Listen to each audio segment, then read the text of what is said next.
Želve so umrle nagle smrti, brez poznanih bolezenskih znakov, kar strokovnjake najbolj bega.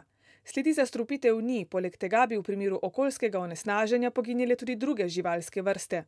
Trenutna najverjetnejša razlaga je okužba z virusom ali bakterijo. Partiamo da zero, cioè non abbiamo un'informazione precedente di dire bene, andiamo a cercare questo virus, questo batterio.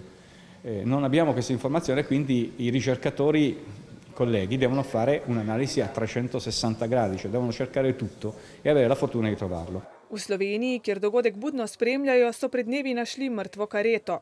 Letno jih zaradi ribiških mrež, parangalov ali trkov z motornimi čolni pogine od 10 do 15. V piranskem akvariju trenutno okreva želva, ki se je zapletla v mrežo. Zdaj se sprašujemo, ali bi jo spustili ali pa ne. Terapija mislim, da je že končana. Samo jih imamo to dvom. Če je kakšna bolezen, ki zdaj ubija želve, mogoče bi zdržali še kakšen dan, da vidimo, zakaj se to dogaja. Zato pa jih bomo spustili. Kaj je povzročilo množični pomor karet, bodo pokazali rezultati raziskav. Te potekajo v laboratoriju v bližini Vidma. Člani Mednarodnega jadranskega združenja za spremljanje želv skušajo medtem na osnovi tokov ugotoviti, kje v severnem Jadranu je prišlo do okužbe. Le tako bi preprečili morebitni ponovni pogin prihodnje leto. Želve namreč v naše kraje prihajajo poleti, iz leta v leto v večjem številu.